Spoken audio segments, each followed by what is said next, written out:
नमस्कार दोस्तों, YouTube channel शिक्षालय में आप सभी का स्वागत है। मेरा नाम है रेणु यादव। इस YouTube चैनल के माध्यम से हम आपके सफलता की सीढ़ियों को कम या दूरी को कम नहीं कर सकते, लेकिन हाँ उसको सुगम जरूर कर सकते हैं, क्योंकि इस YouTube चैनल पर हम उन टॉपिक्स के बारे में डिस्कस करेंगे जो कंपटीशन से पूछे जाते हैं और पूछे जाते रहेंगे, और उनके इंपॉर्टेंट पॉइंट्स को हम यहाँ पर याद करने की कोशिश करेंगे। ठीक है ना।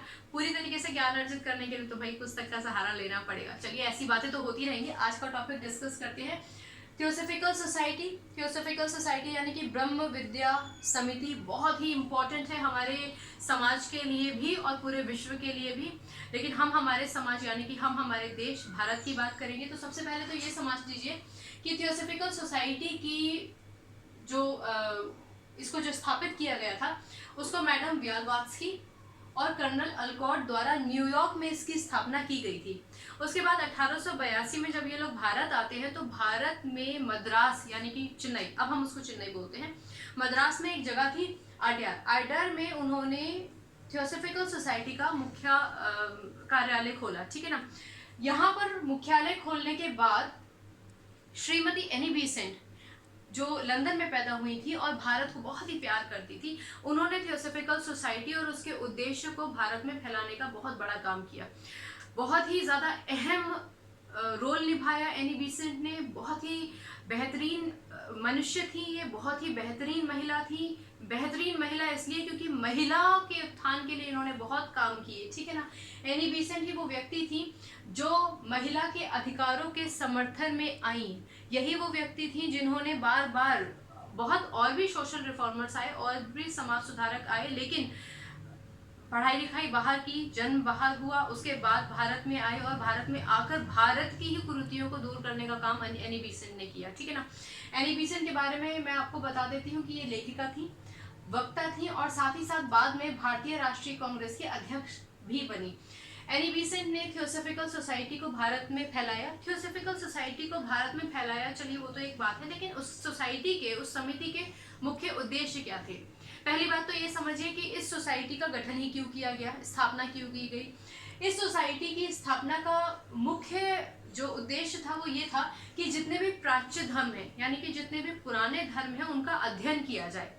और हर एक धर्म में कुछ अच्छाइयाँ होती है ना, तो उन अच्छाइयों को फिर प्रचार प्रसार उनका किया जाए।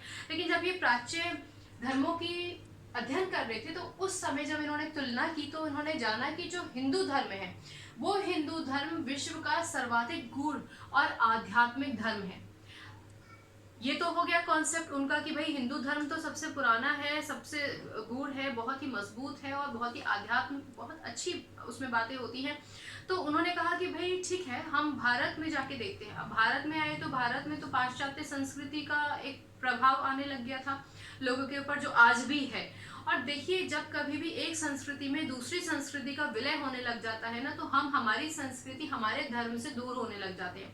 तो थियोसॉफिकल सोसाइटी के माध्यम से इन्होंने कुछ उद्देश्य रखे, जिस उद्देश्य में सबसे पहला उद्देश्य तो यही था कि भैया जो प्राचीन हिंदू धर्म है ना, उस हिंदू धर्म में लोगों का आत्मविश्वास बढ़े, आत्मविश्वास जागे, और वो आत्मविश्वास उनका हिंदू धर्म के प्रति जो बढ़ेगा उससे आप उसी का प्रचार प्रसार कीजिए।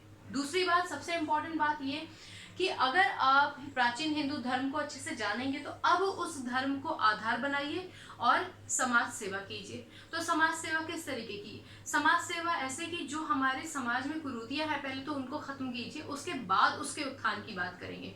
देखिए, समाज में जो बुराइयां हैं यदि आप उनको खत्म कर देते हैं तो ऑब्वियसली हमारा जो समाज है वो उत्थान करेगा, ऊपर की तरफ बढ़ेगा। तो कुरीतियां क्या क्या थी? सबसे बड़ी बात तो भैया ऐसा है, बाल विवाह खत्म करो, क्योंकि वो बहुत ही ज्यादा एक गलत प्रथा उस समय लोगों ने शुरू कर दी थी। अभी कोई लड़की, कोई लड़का जिसने अपने जीवन में किशोरावस्था तो दूर की बात है, अभी बचपन को भी नहीं जिया है, आप उसको शादी के बंधन में बांध देते हैं, ना उसकी शिक्षा हो पाएगी, ना ही उसके कोई विचार, जो शिक्षा ग्रहण करने के बाद आपकी जो प्रोडक्टिव विचार आते हैं, सकारात्मक सोच होती है समाज के लिए, अपनी खुद की जिंदगी के लिए, वो आ नहीं पाएंगे अगर आप उसको इतनी छोटी सी उम्र में बांध देंगे किसी के साथ। अदरवाइज भी अगर आपको देखें तो बायोलॉजिकली भी ये ठीक नहीं है कि इतनी छोटी बच्ची का या बच्चे का एक दूसरे से विवाह कर दिया जाए। तो बाल विवाह को खत्म करना था।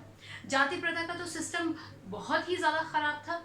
सारे ही ये जितनी भी प्रथा बना रखी थी सभी खराब थी, लेकिन जाति प्रथा तो सोचिए कितना बड़ा मेंटल टॉर्चर है कि आप किसी को बोल दें कि तुम इस जाति से बिलोंग करते हो, तुम हमारे घर के आसपास नहीं दिखाई दे सकते हो, तुम्हें देखने से हमें पाप लगेगा। तो ये सारी की सारी चीज़ें बहुत ही ज़्यादा मानसिक प्रताड़ना करती थी उस समय लोगों को, तो ये बहुत ही गलत प्रथा थी। इसके खिलाफ भी थियोसॉफिकल सोसाइटी ने अपना एक बेड़ा उठा रखा था।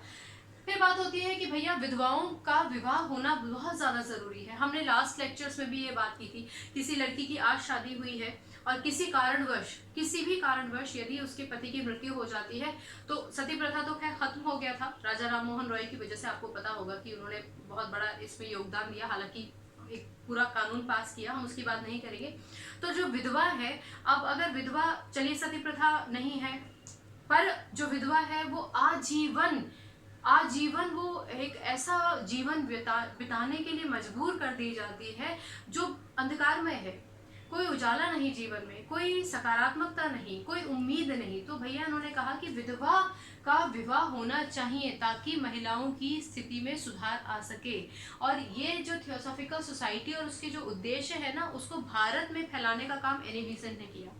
मैंने अभी आपको बताया था कि एनी बेसेंट महिला उत्थान की समर्थक थी, महिलाओं के लिए उन्होंने बहुत ज़्यादा काम किया। फिर ये सोसाइटी के माध्यम से इन्होंने कहा कि भैया ऐसा है, अगर भारत को आपको बढ़ाना है, भारत ही नहीं किसी भी देश को अगर आपको ऊंचाई तक लेकर जाना है, तो उसको मजबूत बनाने के लिए ना सबसे बड़ी सबसे मजबूत कड़ी होती है आप और हम, यानी कि यूथ। अगर हम बदलाव लेकर आना चाहें तो हम हमारे देश में वो बदलाव ला सकते हैं जो हमें लगता है कि ज़रूरी है। तो अब यूथ कैसे डेवलप करेगा? अगर यूथ को अपने देश के बारे में, अपने धर्म के बारे में, अपने कर्म के बारे में नहीं पता होगा तो वो समाज के लिए क्या करेगा?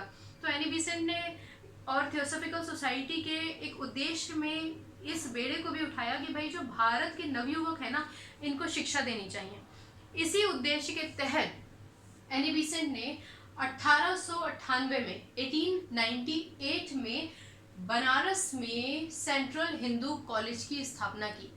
सेंट्रल हिंदू कॉलेज ही बाद में जाके 1916 से मदन मोहन मालवीय के प्रयासों से बनारस का हिंदू विश्वविद्यालय जाना जाता है। जो बनारस का हिंदू विश्वविद्यालय है ना, जिसको अब आप BHU बोलते हो, वो असल में पहले सेंट्रल हिंदू कॉलेज हुआ करता था। 1916 में उसको मदन मोहन मालवीय के प्रयासों से बनारस हिंदू विश्वविद्यालय के रूप में विकसित किया गया। मदन मोहन मालवीय महामना इनको बोला जाता था, एक उच्च कोटि की उपाधि है महामना, ठीक है ना। बहुत ही अपने धर्म पर अड़िग थे, कहते थे कि भैया सिर जाए तो जाए प्रभु, मेरा धर्म ना जाए। समाज के उत्थान के लिए बहुत काम किया।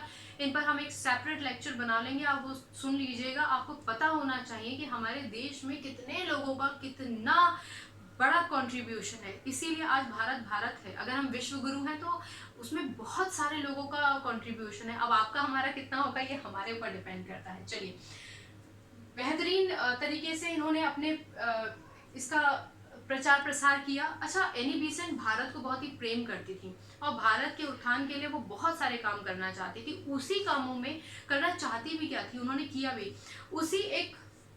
उसी सीक्वेंस में। बल्कि हम ये बोलेंगे कि एनी बेसेंट ने भारत में भी आयरलैंड की तरह होम रूल लीग की स्थापना की। आयरलैंड में होम रूल लीग था। होम रूल लीग क्या होता है? स्वराज, यानी कि भैया हमें डेमोक्रेसी दो, हम हमारे देश में अपने तरीके से अपने हिसाब का नेता चुनेंगे और हमें हमारा स्वराज मिलना चाहिए, ठीक है ना। तो ये सबसे पहले बेसेंट ने भारत में आयरलैंड की तरह, अगर आप आयरलैंड भूल भी जाते हो तो कोई दिक्कत नहीं है, पर होम लीग की स्थापना इन्होंने की।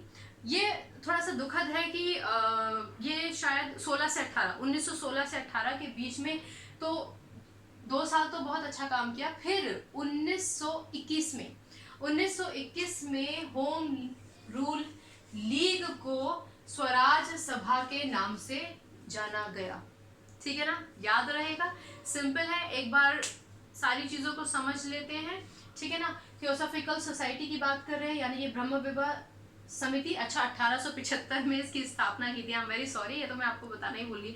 1875 में इसकी स्थापना की गई थी। तो स्थापना न्यूयॉर्क में की गई थी, मैडम ब्यालवात्स्की और कर्नल ऑलकॉट ने।